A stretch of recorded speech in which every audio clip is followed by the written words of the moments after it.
கடந்த 10 நாட்களாக முதலமைச்சர் எல்லா அதிகாரியும் கூப்பிட்டு ஆலோசனை செய்வது மாதிரி ஒரு ஃபோட்டோ ஷூட்லாம் நடத்தி அந்த புகைப்படங்கள்லாம் வந்தது. பெயர் மாற்றம் செய்வதற்கு எதற்கு ஒரு ஆய்வு கூட்டம் நடந்துச்சு, அதிகாரிகளோட என்ன டிஸ்கஸ் பண்ணார் அப்படின்னு எங்களுக்கு தெரியல. உடனே இந்த தாய்மாமன் தங்க மோதிரம் திட்டத்தை அறிவிச்சிருக்கிறாரு. ஆனால் அதையும் பார்த்தீங்கன்னா தேர்தல் வாக்குறுதியில் சொன்ன மாதிரி அவங்க அறிவிக்கல. தேர்தல் பிரச்சாரத்தின் பொழுது ஒரு வாக்குறுதி என்ன சொன்னார்னா, தமிழ்நாட்டில் பிறக்கக்கூடிய அனைத்து குழந்தைங்களுக்கும் அந்த தங்க மோதிர திட்டம், தாய்மாமன் தங்க மோதிர திட்டம் அப்படின்னு சொன்னார். ஆனால் இன்றைக்கி பட்ஜெட்டில் அரசு மருத்துவமனையில் பிறக்கக்கூடிய குழந்தைங்களுக்கு மட்டும்தான் இந்த திட்டம் அப்படின்னு அறிவிச்சிருக்கிறாங்க.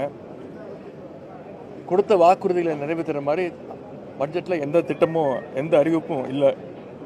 அனைத்து திட்டங்களும் எங்களுடைய தலைவர், திராவிட மாடல் ஆட்சியில் எங்களுடைய தலைவர் திரு முத்துவேல் கருணாநிதி ஸ்டாலின் அவர்கள் அறிவித்த செயல்படுத்திய திட்டங்களை தான் இன்றைக்கி பேரை மாற்றிருக்கிறாங்க. இல்லை இன்னொரு சிறப்பு, இந்த அரசுக்கு நன்றி சொல்லணும். என்னென்னா, ஒவ்வொரு துறையை பற்றி பேசும்பொழுது நிதியமைச்சர் பேசும்பொழுதும் அவர் குறிப்பிட்டு பேசுகிறார். பட்ஜெட்டில் இடம்பெற்றிருக்கு, இந்தியாவிலேயே நம்முடைய தமிழ்நாடு முன்னணி மாநிலமாக இருக்குது அப்படின்னு ரொம்ப மகிழ்ச்சியாக பெருமையோடு சொல்கிறாரு. திராவிட முன்னேற்ற கழகத்துடைய சாதனைகள் எல்லாம் இப்போவாச்சும் ஒத்துக்கிட்டார் அப்படிங்கிறதுக்கு நாங்கள் எங்களுடைய நன்றியை இந்த அரசுக்கு, நிதியமைச்சருக்கும் முதலமைச்சருக்கும் தெரிவிச்சுக்கிறோம். அதே மாதிரி அண்ணல் அம்பேத்கர் தொழில் முன்னோடிகள் திட்டம், அண்ணல் அம்பேத்கர் அயலக கல்வி உதவி திட்டம், அயோத்திதாசர் ஆதிதிராவிடர் வாழ்விட மேம்பாட்டு திட்டம், ஒலிம்பிக் சிறப்பு மையங்கள்னு எல்லாமே எங்களுடைய திராவிட மாடல் அரசில் செயல்படுத்தப்பட்ட திட்டங்கள் தான். வெறும் பேரை மட்டும், அவங்களுடைய கட்சி பேரை வெற்றின்னு எல்லா திட்டத்துக்கு மேலேயும் ஸ்டிக்கர் ஒட்டியிருக்கிறாங்க. அன்பு சோலைன்னு நாங்கள் கொண்டு வந்த திட்டத்துக்கு அது பேரை மாற்றி இன்னைக்கு முதியோர் பொழுதுபோக்கு மையங்கள்னு பேரை மாற்றிருக்கிறாங்க. நாங்கள் எங்களுடைய தலைவர் ஆட்சியில் கொடுக்கப்பட்ட லேப்டாப் திட்டம் உங்களுக்கு தெரியும், உலகம் உங்கள் கையில் அப்படின்னு அந்த திட்ட தலைவர் பேர் வச்சு கடந்த ஆண்டு 20,000 லேப்டாப் 20 லட்சம் அறிவித்தோம், 10 லட்சம் மாணவர்களுக்கு கொடுத்தோம். அதை இன்னைக்கு பேரை மாற்றி வெற்றி மடிக்கணினி திட்டம் அப்படின்னு பேர் வச்சிருக்கிறாங்க. கலைஞர் கனவு இல்ல திட்டம், அதோட பேரை மாற்றி வெற்றி வீடு திட்டம் அப்படின்னு பேரை மாற்றி வச்சிருக்கிறாங்க. அதே மாதிரி மாடல் ஸ்கூல்ஸு, அது தகைசால் பள்ளிகள், அதோட பேரை மாற்றிருக்கிறாங்க. முதல்வர் படைப்பாகங்கள் எங்களுடைய ஆட்சியில் கொண்டு வந்த திட்டம், அதை இன்றைக்கி டிஜிட்டல் நூலகம் அப்படின்னு பேர் மாற்றிருக்கிறாங்க. அதுக்கும் பார்த்தீங்கன்னா வெறும் 10 கோடி ரூபாய் தான் நிதி ஒதுக்கீடு செய்யப்பட்டிருக்கு. எங்களுடைய ஆட்சியில் கொண்டு வரப்பட்ட நன்னிலம் திட்டம், அதற்கு பேரை மாற்றி இன்றைக்கி மண்ணின் மகள் திட்டம் அப்படின்னு பேரை மாற்றிருக்கிறாங்க. தேர்தலுக்கு முன்னாடி எங்களுடைய தலைவர் தலைமையிலான அரசு தாக்கல் செஞ்ச பட்ஜெட்டில் கல்வி, சுகாதாரம், தொழில் வளர்ச்சி, இப்படி பல்வேறு சமூக நலத்திட்டங்கள்னு இருந்துச்சு. ஒவ்வொரு ஆண்டும் கல்வித்துறைக்கான ஒதுக்கீடு எங்களுடைய ஆட்சியில், திராவிட மாடல் ஆட்சியில் பார்த்தீங்கன்னா கடைசியாக தாக்கல் செய்த பட்ஜெட்டு 48 கோடி ரூபாய் கல்விக்கு எங்களுடைய தலைவர் ஒதுக்கியிருந்தாங்க. இப்போ அதை குறைச்சி, முதன்முறையாக குறைச்சி 44,500 கோடி ரூபாய் தான் இந்த முறை ஒதுக்கியிருக்கிறாங்க. நாங்கள் தொடர்ந்து சொல்லிட்டு இருக்கிற மாதிரி காவேரியில் தண்ணி வரல, ஆடி 15 கூட தண்ணி வராத ஒரு சூழலை இந்த அரசு ஏற்படுத்தியிருக்கு. நேற்று இந்த இந்து ஆங்கில பத்திரிகையில் ஒரு செய்தி வந்திருக்கு, கடந்த 50 வருடங்களில் இல்லாத அளவுக்கு இந்த ஜூலை மாதத்தில் காவிரி நீர் வரத்து குறைவாக இருக்குன்னு அந்த பத்திரிகையில் செய்தி வெளியிட்டிருக்கிறாங்க. மேகதாது அணை கட்டும் கர்நாடகாவை தடுத்து நிறுத்துறதுக்கு இந்த ஆட்சிக்கு வக்கு இல்லை, தைரியம் இல்லை, வேடிக்கை பார்த்துக்கிட்டு இருக்கிறாங்க. விவசாயிகள் தொடர்ந்து போராட்டம் பண்ணிட்டு இருக்கிறாங்க. இந்த ஆட்சி அமைஞ்சதுலேருந்து இந்த 3 மாசமாக யார் அதிகமாக பார்த்தீங்கன்னா விவசாயிகள் தான் பாதிக்கப்பட்டிருக்கிறாங்க. முழு பயிர்க்கடன் தள்ளுபடின்னு தேர்தல் வாக்குறுதி சொன்னாங்க. ஆனால் இப்போ அதுக்கு ஒரு கண்டிஷன் போட்டு 50,000 ரூபாய் வரைக்கும், 50,000 ரூபா தானே, 75,000 அதையும் மாற்றிருக்கிறாங்க. ஆனால் அதையும் செயல்படுத்தலை. முதல்ல 50,000 சொன்னாங்க, எதிர்ப்பு தெரிவிச்சோன்னா அது 75,000 ரூபாய் மாற்றினாங்க. அதையும் முழுமையாக செயல்படுத்தலை. தஞ்சாவூரில் நேற்று முன்தினம் ஆர்ப்பாட்டம் நடந்துச்சு. அதில் நாங்களாம் கலந்துக்கிட்டு இந்த பிரச்சனைகள்லாம், விவசாயிகள் சந்திக்கக்கூடிய பிரச்சனைகள்லாம் அங்கே பேசினேன். அதற்காக நேற்று என்னை வீடு புகுந்து கைது செஞ்சாங்க. கைது செஞ்சு எப்படிலாம் அலக்கழிச்சாங்கன்னு ஒட்டுமொத்த தமிழ்நாடு பார்த்துச்சு. குறிப்பாக சட்டமன்றத்தில் எதிர்க்கட்சி தலைவர் என்ற முறையில் இந்த பட்ஜெட் பற்றி நாங்கள் எதுவும் கேள்வி கேட்டக்கூடாது, அதே மாதிரி டைவர்ஷன் டாக்டிக்ஸ், விவசாயிகளுடைய பிரச்சனையை டைவர்ட் பண்ணணும்னு நேற்று அந்த நாடகத்தை நடத்தினாங்க. என்ன மட்டும் இல்லை, தொடர்ந்து திராவிட முன்னேற்ற கழகத்துடைய சட்டமன்ற உறுப்பினர்கள் ஒவ்வொருத்தரையும் கைது செஞ்சுட்டு இருக்கிறாங்க. கிட்டத்தட்ட 3.5 லட்சம் குடும்பங்களுக்கு வழக்கத்தை விட பல மடங்கு அதிகமாக இன்னைக்கு இபி பில் வந்திருக்கு. அமைச்சர்கள் அரசு பள்ளிகளுக்கு போய் அங்கே இருக்கக்கூடிய மாணவர்கள்லாம் வெளில வர சொல்லி, இந்த கட்சியினுடைய பேரெல்லாம் கோஷம் போட சொல்லி மாணவர்கள் எல்லாம் வற்புறுத்தி, அதை ரீல்ஸ் எடுத்து வீடியோ எடுத்து அதெல்லாம் போட்டு இந்த அரசு அமைச்சர்கள் அவங்களுடைய பணிகளை செஞ்சிட்டு இருக்கிறாங்க. அது மட்டும் இல்லை, இன்னைக்கு இந்தியாவே நீட்டை எதிர்த்து போராடிட்டு இருக்கு. அதை எதிர்த்து இந்த அரசு எந்த விதமான நடவடிக்கையும் எடுக்கவே இல்லை. அதற்கு மாறாக போராட்ட மாணவர்கள் மீது தடியடையே இந்த அரசு நடத்தியிருக்கு.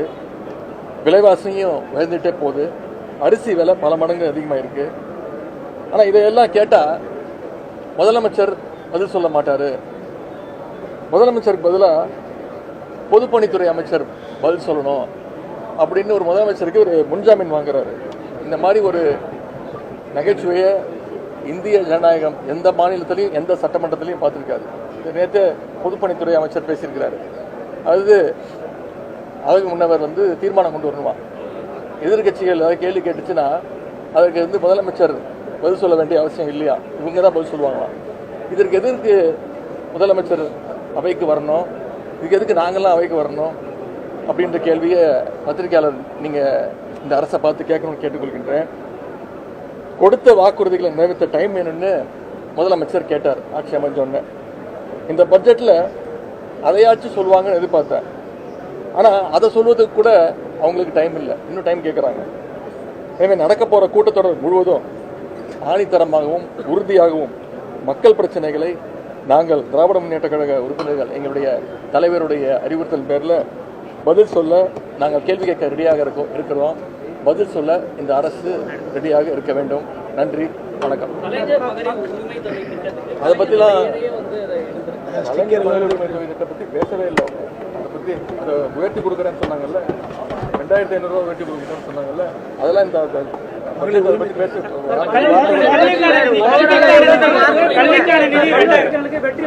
அதை எப்போ அதுதான் சொல்றேனுங்க. வெறும் அவங்க மாற்றம் சொன்னாங்க இல்லைங்க, நாங்கள் தான் எல்லாருக்கும் மாற்றம் சொன்னாங்கல்ல, அவங்க சொன்ன மாற்றம் இதுதான். எல்லா திட்டங்களும் பேரை மாற்றிருக்கிறாங்க, அவங்க சொன்ன ஒரே மாற்றம் இதுதான். தமிழக வெற்றி கழகத்தினுடைய ஆட்சியுடைய முதல் பட்ஜெட் இன்று தாக்கல் செய்யப்பட்டிருக்கிறாங்க.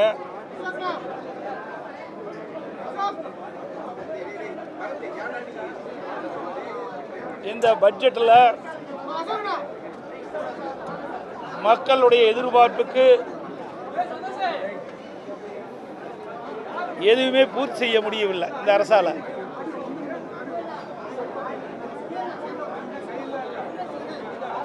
இந்த அரசாங்கம் ஒரு சிறந்த பட்ஜெட்டை அறிவிப்போம் என்று தமிழக வெற்றி கழகத்துடைய முதலமைச்சர் மற்றும் அவருடைய அமைச்சரெல்லாம் தெரிவித்தாங்க.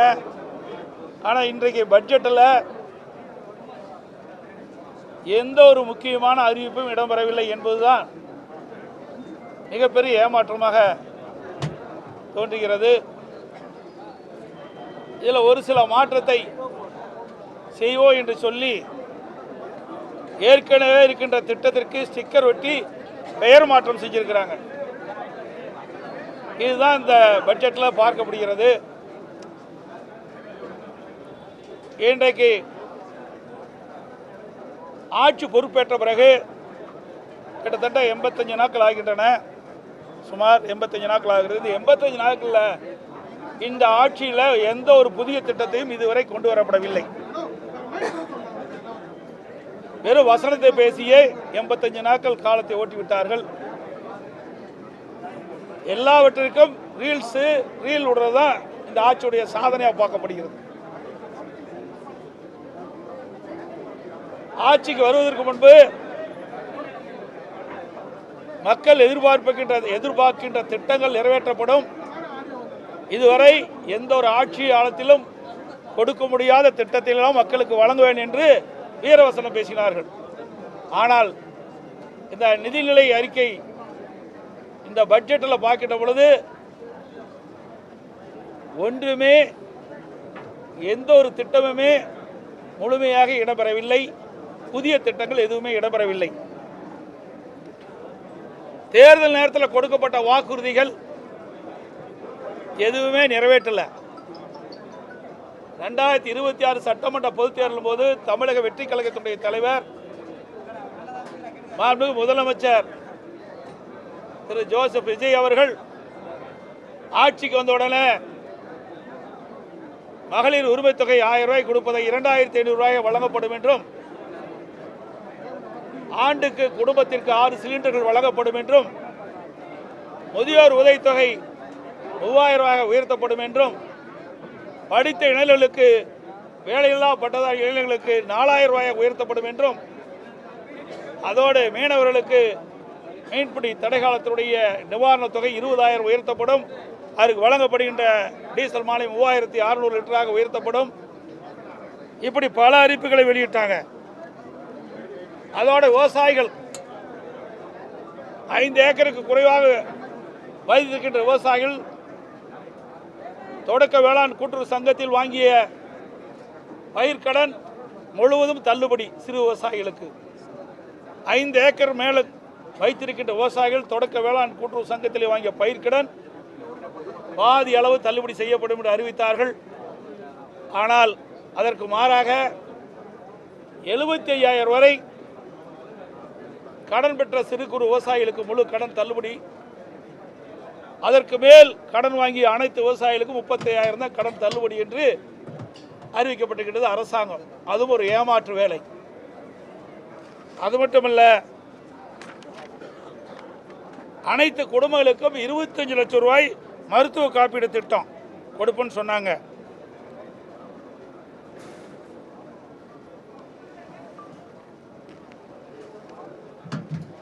இப்படி பல திட்டங்கள், நிறைய திட்டங்கள் அறிவிச்சாங்க.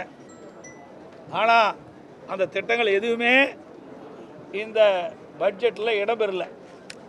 அதில் அறிவிக்கப்பட்ட கொடுக்கப்பட்ட வாக்குறுதி எதுவுமே பட்ஜெட்டில் தெரிவிக்கவில்லை. புதிய திட்டமும் எதுவும் அல்ல. எல்லாம் ஏற்கனவே இருக்கின்ற திட்டத்துக்கு பெயரை மாற்றி ஸ்டிக்கர் ஒட்டி அறிவித்து தான் இந்த நிதிநிலையில் இருக்கல பார்க்கப்படுகிறது. இன்றைக்கு வருவாய் பற்றாக்குறை சுமார் 55,785 கோடின்னு சொல்லியிருக்கிறாங்க. அதோட நிதி பற்றாக்குறை கிட்டத்தட்ட திருத்திய மதிப்பீடு 1,21,819 கோடி சொல்லியிருக்கிறாங்க. இதையெல்லாம் எப்படி சரி செய்ய போகிறாங்க? நிதி பற்றாக்குறை வேற இருக்குது, அதோட வருவாய் பற்றாக்குறை இருக்குது. இதையெல்லாம் சரி செய்வதற்கு இந்த அரசாங்கம் என்ன நடவடிக்கை எடுக்கப்படுகின்ற ஒரு திருத்தத்தை, ஒரு விளக்கத்தை கொடுக்கல. அதற்காக ஒரு குழு அமைக்கிறேன்னு சொன்னாங்க.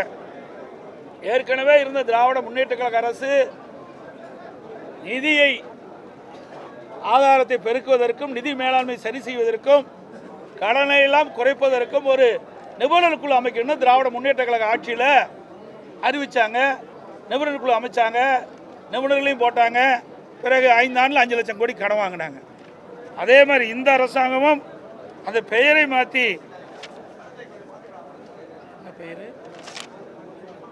அதுக்கு ஒரு பெயரை வைத்து, நான் அது பேச பேச குறித்தேன், நாளைக்கு முழு விளக்கத்தையும் நான் சொல்கிறேன். அதுக்கு ஒரு பெயர் சூட்டினாங்க, அது உங்களுக்கு நீங்கள் கேட்டிருப்பீங்க. அந்த அதில் 5 பேர் கொண்ட உறுப்பினர் போட்டு அவர்கள் இந்த நிதி நீரையை சரி செய்யும்னு சொல்கிறாங்க. எப்படி சரி செய்ய முடியும்? இன்றைக்கு இருக்கின்ற நிதி பற்றாக்குறை ஒரு பக்கம், அதோட ஒட்டுமொத்த கடன் பற்றாக்குறை இதுவே இருக்குது. இந்த ஒட்டுமொத்த கடன் நீங்கள் பார்த்தீங்களா, திருத்திய மதிப்பீடுபடி 10,98,768 கோடி கடன் இருக்குது இன்றைய சூழ்நிலையில். கடந்த இந்த தமிழக வெற்றி கழக ஆட்சி அமைந்து இந்த குறுகிய காலத்தில் 20,000 கோடி கடன் வாங்கியிருக்கிறாங்க, 17,000 கோடி வருவாய் செலவு செஞ்சுருக்கிறாங்க. அப்படின்னா எப்படி ஏற்கனவே இருக்கிற கடனை திருப்பி செலுத்த முடியும்? எப்படி புதிய திட்டத்திற்கு வருமானம் இல்லாமல் செயல்படுத்த முடியும்? அதுக்கெல்லாம் தக்க விளக்கமே இல்லை. ஆக இந்த அரசாங்கம் எப்பவும் போல திராவிட முன்னேற்ற கழக அரசாங்கத்தில் எப்படி வர்ண ஜோடை செய்து அதை பட்ஜெட் தாக்கல் செஞ்சாங்களே அதே போல தான் இந்த ஒரு பட்ஜெட் என்று சொல்லி சில அறிவிப்புகளை அப்படியே ஏற்கனவே இருக்கின்ற அறிவிப்புகளை மாற்றி அறிவிச்சிருக்கிறாங்க. அவ்வளவுதான் இந்த பட்ஜெட்டில் பார்க்க முடியும். அவர்கள் 2026 சட்டமன்ற பொதுத் தேர்தலில் தமிழக வெற்றி கழகம் அறிவிக்கப்பட்ட அறிவிப்புகள் நிறைவேற்றல. இந்த 10,98,768 கோடி எப்படி கடன் அடைக்க போறீங்க? அதோட வருவாய் பற்றாக்குறை 55,785 இருக்குது. நிதி பற்றாக்குறை 1,21,819 கோடி. இதையெல்லாம் எப்படி இந்த அரசாங்கம் சரி செய்யும் என்பது அதற்கு முழுமையான விளக்கமும் இல்லை. இன்றைக்கு இந்த அரசாங்கத்தை பொறுத்த வரைக்கும் கடன் வாங்கித்தான் திட்டத்தை செயல்படுத்த முடியும் நிலையில் இருக்கின்றது என்பதை தான் யதார்த்தமான உண்மை. அவங்களுக்கு கால அவகாசம் கொடுக்கணும்ல, ஒரு 6 மாசமாவது கால அவகாசம் கொடுக்கணும். எவ்வளவு நாள் கொடுத்தா மட்டும் என்ன கடன்? அதுக்கு என்ன வழிமுறைகள் இருக்குது? ஒரு குழு போட்டால் அந்த குழு எப்படி நிதி ஆதாரத்தை பெருக்க முடியும், வருவாயை பெருக்க முடியும்? அந்த வருவாயை வருவாயை பெருக்குவதற்குண்டான வழிமுறைகள் எதுவுமே இதில் தெரிவிக்கலையே. கடந்த கால ஆட்சியில் இப்படித்தானே சொன்னாங்க. நிபுணர்குழு அமைச்சாங்க. நிபுணர்குழு அமைக்கப்பட்ட பிறகு அந்த நிபுணர்குழு கடன் வாங்குறதுக்கு தான் அமைச்சாங்க. அதே போல் இந்த தமிழக வெற்றி கழகத்தினுடைய ஒரு குழு அமைச்சிருக்கிறாங்க. அந்த குழுவும் 5 பேர் கொண்ட உறுப்பினர், அவர்களும் கடன் வாங்குவதற்கு தான் அமைச்சிருக்கோம் என்று சந்தேகம் எழுகின்றது. எந்த ஆட்சி வந்தாலும் பற்றாக்குறை இல்லாம நிதிநிலை அறிக்கை தாக்கல் இருக்க வேணும். பற்றாக்குறை இருக்க வேணும். அளவுக்கு மீறி போனால் என்ன செய்ய முடியும்? அளவுக்கு மீறினால் அமிர்தம் விஷமாகும் சொல்றாங்கல்ல, அதுபோல் அளவுக்கு மீறி கடன் பெற்றால் மாநில அரசுடைய நிலைமை என்னாகும்? நாளுக்கு நாள் கடனுடைய அதிகரித்துட்டே போகுது. ஆக இன்னைக்கு ஒரு புதிய திட்டத்தை அறிவிக்கிறேன்னா அதுக்கு தகுந்த வருவாயை பெருக்கி அதுக்கு தேவையான திட்டத்தை நீ கொடுக்கணும். இதே அனைத்து இந்திய அண்ணா திராவிட முன்னேற்ற கழக அரசாங்கம் இருந்தது. ஒரு வருஷம் 1 ரூபாய் வருவாங்க கிடையாது. கொரோனா காலம் 1 ரூபாய் அரசுக்கு வரி வருமானம் இல்லை. அந்த காலகட்டத்தை கூட சிறப்பான ஆட்சி கொடுத்தோம். எந்த திட்டத்தையும் நாங்கள் முடக்கலை. எல்லா திட்டமும் சிறப்பாக செயல்பட்டது. விலைவாசி கட்டுப்பாட்டுக்குள்ள வச்சுருந்தோம். கடனும் அதிகமாக பெறல. ஆக அது ஒரு நிர்வாக திறமைமிக்க அரசாக அனைத்து இந்திய அண்ணா திராவிட முன்னேற்ற கழகம் செயல்பட்டது. அப்படி கடந்த கால அரசும் இல்லை, இப்போ இருக்கின்ற அரசும் இல்லை என்பதுதான் யதார்த்தமான உண்மை. அதாங்க ஏற்கனவே அதிமுக ஆட்சியில் இருந்த திட்டங்கள் பல திட்டம். தாலிக்கு தங்கம் திட்டம் அப்படியே கொண்டாந்துட்டாங்க. விலையில்லா கறவை மாடு ஆடுகள் திட்டம் கொண்டாந்துருக்கிறாங்க.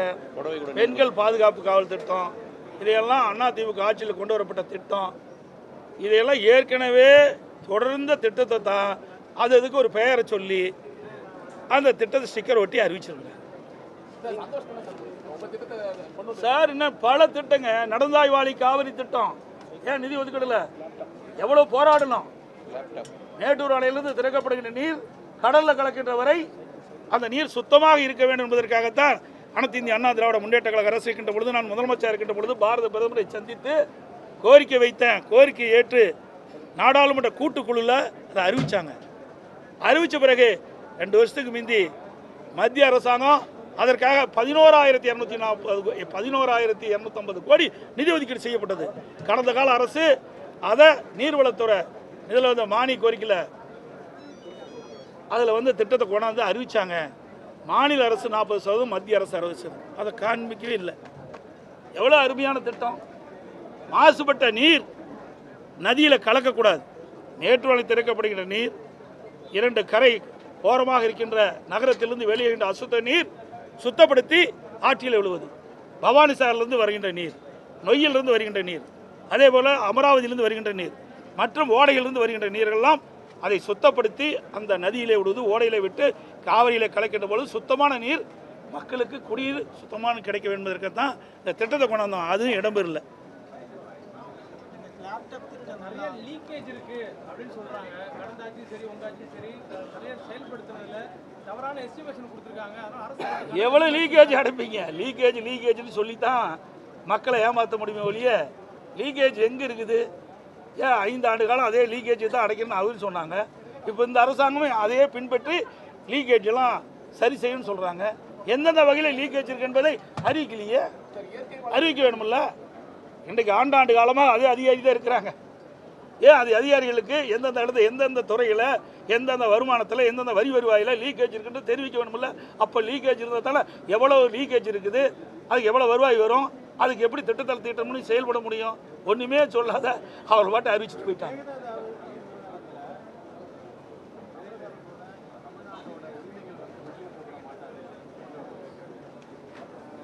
விட்டு கொடுக்க மாட்டாது என்று சொல்கிறாரு.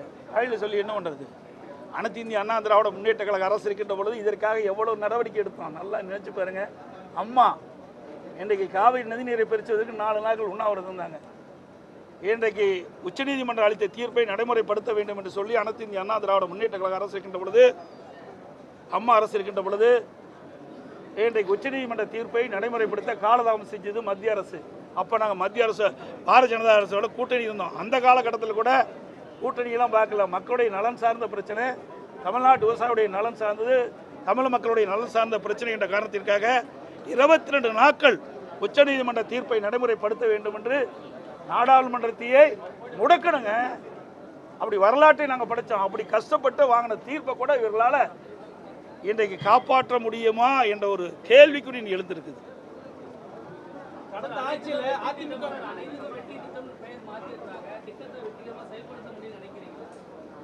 வெற்றின்னு சொல்லிட்டு இருக்கிறாங்க. ஏதோ ஒரு கால சூழலில் வெற்றி பெற்றுட்டாங்க. அதையே அவர் நினைச்சிட்டு இருக்கிறாங்க. இன்றைக்கு இந்த பட்ஜெட் மூலமாக மக்கள் உணர்வார்கள். இந்த பட்ஜெட்டில் வெளியே வந்திருக்குல்ல, இதனால் மக்களுக்கு என்ன நன்மை கிடைச்சிருக்கு மக்கள் சிந்திப்பார்கள்.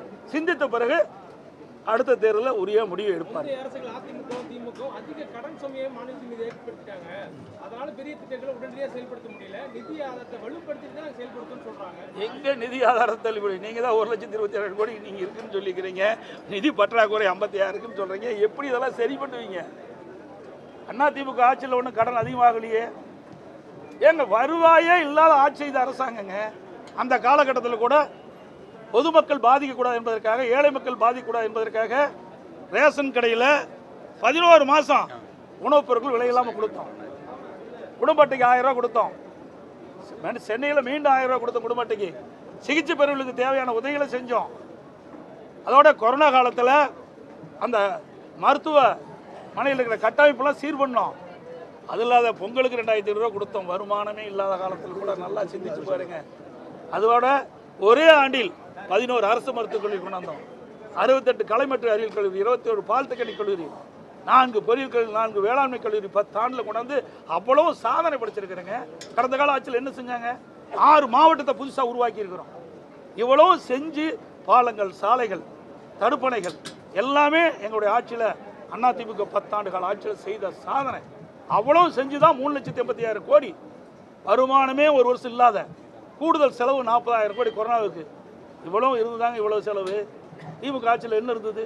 ஒன்றுமே வரலையே. இடையில புயல் வேற, கஜா புயல் வேற, வறட்சி வேற. இவ்வளவும் நாங்கள் வறட்சி நிவாரணம் கொடுத்தோம். இந்திய அளவில் ஒரு மாநிலத்தில் வறட்சிக்கு நிவாரணம் கொடுத்த ஒரே மாநிலம் அதிமுக அரசு. விவசாயிகளுக்கு 2 முறை கடன் தள்ளுபடி செஞ்சு கொடுத்தோம். 2 முறை கிட்டத்தட்ட சுமார் 18,000 கோடி விவசாயிகளுடைய கடன் தள்ளுபடி செய்த அரசாங்கம். இந்த அரசாங்கம் என்ன கொடுக்கப்பட்ட வாக்குறுதி நிறைவேற்றலையே. தமிழக வெற்றி கழகம் விவசாயிகள் கொடுக்கப்பட்ட வாக்குறுதி நிறைவேற்றலையே. தேர்தல் நேரத்தில் ஆட்சிக்கு வந்த உடனே விவசாயிகள் வைக்க பயிர்க்கடன் தள்ளுபடினாங்க. தள்ளுபடி செய்யலையே முழுசும். அதுக்கு மாறாகத்தானே வெளியிட்டு இருக்கிறாங்க. எதிர்கட்சி தலைவர் கைது செய்யும்போது செய்தியாளர்கள் பத்திரிகையாளர்கள் தாக்கப்பட்டிருக்காங்க. எதிர்கட்சி தலைவரை கைது செய்யும்போது செய்தியாளர்கள் தாக்கப்பட்டிருக்காங்க திமுகவினரால். செய்தியாளர்களை தாக்கப்பட்டது வன்மையாக கண்டிக்கத்தக்கது, அதில் எந்த மாற்று கருத்தும் கிடையாது. ஆனால் அது எந்த சூழ்நிலையில் எப்படியானதுன்னு எங்களுக்கு தெரியல.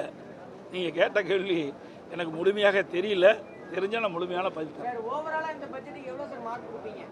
ஓவராலாக கொடுக்கணும்னா பூஜ்ஜியம் கொடுக்கலாம், அவ்வளோதான் கொடுக்க முடியும். அதில் என்ன இருக்குது பட்ஜெட்டில்? நீங்கள் அத்தனை நிறுவனங்களுக்கும் தெரியும், இங்கே இருக்கிற பத்திரிகையாளர் ஊடகங்கள் அத்தனை பேருக்கு தெரியும். ஒவ்வொரு பட்ஜெட்டும் போதும் நாங்கள் வந்து பேட்டி கொடுக்குறோம். அண்ணா திமுக ஆட்சியில் எப்படி இருந்தது, திமுக ஆட்சியில் எப்படி இருந்தது, இப்போ இருக்கிற ஆட்சி என்ன, இதையெல்லாம் நீங்கள் பிரித்து பார்த்தாவே இதுக்கு நீங்களே மார்க் போட்டுக்கலாம். அனைத்து ஊடகங்களுக்கு பத்திரிகை நன்றி, வணக்கம். இன்றைக்கு பட்ஜெட் கூட்டத்தொடரின் முதல் நாள். இன்னைக்கு வந்து சற்றேறக்கூடிய 2.5 மணி நேரம் பட்ஜெட் வாசிக்கப்பட்டுள்ளது. நாளை வந்து வேளாண் பட்ஜெட்டு, அதனால் இன்னைக்கு மொத்தம் 198 பாயிண்ட் படிச்சிருக்காங்க. மொத்தம் 2.5 மணி நேரம் வாசிக்கப்பட்டுள்ளது. அதில் பல்வேறு ஸ்கீம் வந்து ஏற்கனவே இருந்ததும் சில ஸ்கீம்ஸ் வந்து புதுசாக அறிவிச்சிருக்காங்க. வரவு செலவு கணக்கு எல்லாமே அதில் வந்திருக்கு. இன்னைக்கு வாசிக்கப்பட்ட அந்த திட்டங்கள் எல்லாம் சொல்லாக இல்லாமல் செயலாக வடிவு பெற வேண்டும் என்பதுதான் தமிழ்நாட்டு மக்களினுடைய கோரிக்கை.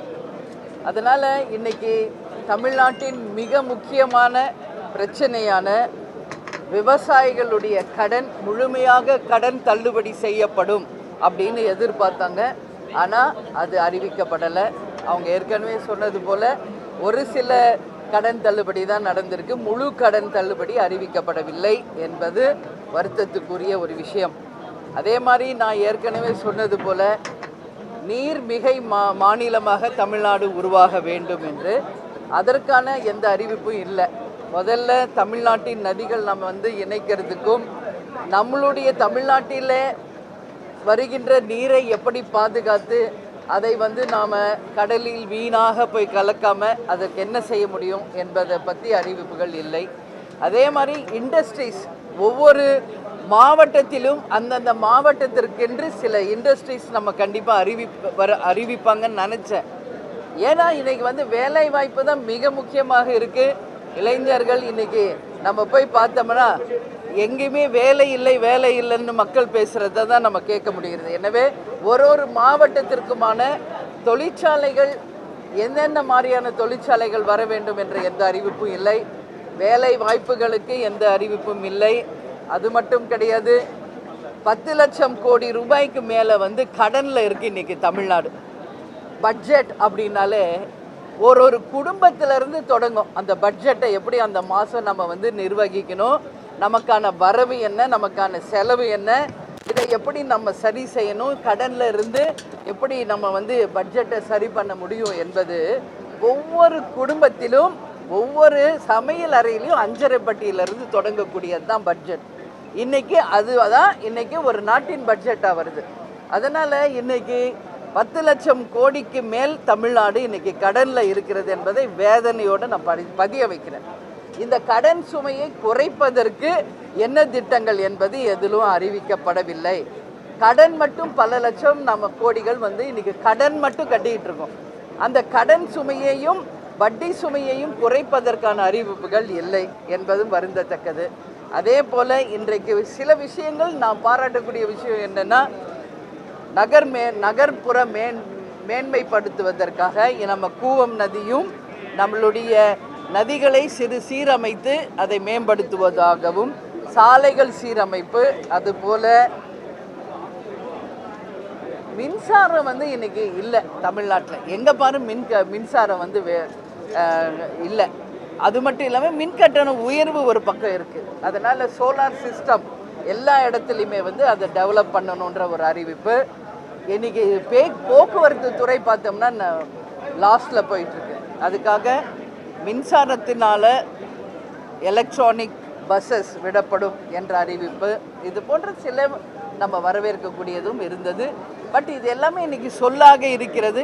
இது செயல் வடிவம் பெறும் பொழுது அதை வரவேற்க தேமுதிக தயாராக இருக்குது. முதல்ல 10 லட்சம் கோடி கடன்லேருந்து தமிழ்நாட்டை மீட்டெடுக்கணும்.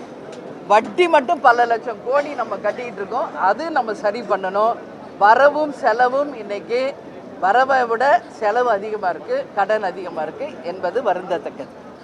கடன் அதிகரிப்பு சொல்கிறீங்க, கடன் வாங்கிய கடந்த ஆட்சியாளர்களுக்கு விமர்சனம் இல்லை அதுதான் கடன். இது வந்து இப்போ கடன் ஏறிக்கிட்டே போகுது, வட்டி ஏறிக்கிட்டே போகுதுன்னா அப்போ எப்படி இது? அவங்க வந்து இதுக்கு முன்னாடி இருந்த ஆட்சிகள் வந்து 3 லட்சம் 4 லட்சம் கோடியிலேருந்து இன்றைக்கி 10 லட்சம் கோடி ஆயிடுச்சு. இப்போ சில ஸ்கீம்ஸ் அறிவிக்கப்பட்டதுனால மேலும் ஃபர்தராக ஒரு 1 லட்சம் கோடி அதிகமாக தான் செலவு வருது இப்போ. ஸோ செலவு பற்றி பேசுகிறோம், பட் வரவு என்ன? இந்த கடனை எப்படி குறைக்கிறது, வட்டி எப்படி குறைக்கிறது என்பதற்கு எந்தவித அறிவிப்பும் இல்லை என்பது வருத்தத்தோடு நம்ம சொல்லிக்க வேண்டிய விஷயம்.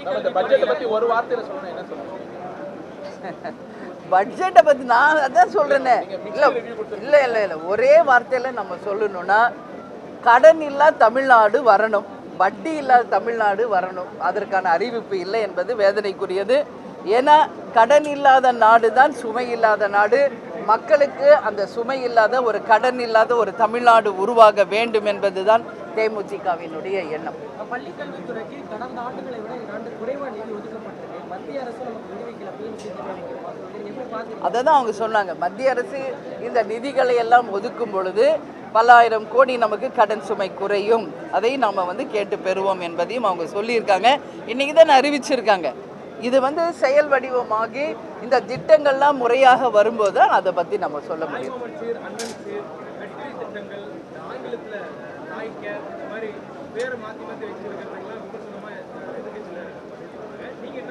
இல்லை இன்னைக்கு என்ன பொறுத்த வரைக்குங்க, இது வரைக்கும் தமிழ்நாடை ஆட்சி செய்த எல்லா முதலமைச்சர்களுடைய ஸ்கீமில் மக்கள் போற்றுகின்ற மக்கள் வரவேற்கின்ற ஸ்கீம் அப்படியே தொடரணும். அது எந்த ஸ்கீமாக இருந்தாலும் சரி. இன்றைக்கி பாருங்கள், நம்ம வந்து மதிய உணவு திட்டம், அதே போல் இப்போ காலை உணவு திட்டம், வீடு தேடி மருத்துவம், அது போன்ற பல்வேறு திட்டங்கள் இருக்குது. மக்கள் விரும்பும் திட்டங்கள், மக்களுக்கு உண்மையில் பயனளிக்கும் திட்டம் எந்த ஆட்சி மாறினாலும் கண்டிப்பாக வரணும், மாறக்கூடாது.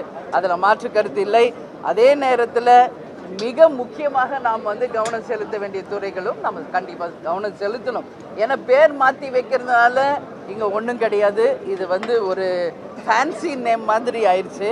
பட் மக்களுக்கு பயனளிக்கக்கூடியதாக இருக்கணுன்றதை எங்களுடைய வேண்டுதல்.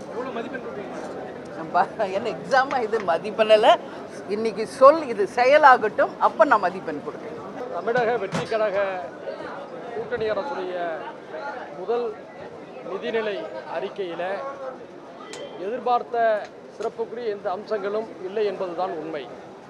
குறிப்பாக 6 சிலிண்டர்கள் மானியம் என்று தேர்தல் நேரத்தில் அறிவித்ததையெல்லாம் இந்த பட்ஜெட்டிலே உறுதிப்படுத்துவார்கள் என்ற எதிர்பார்ப்பு பரவலாக இருந்தது.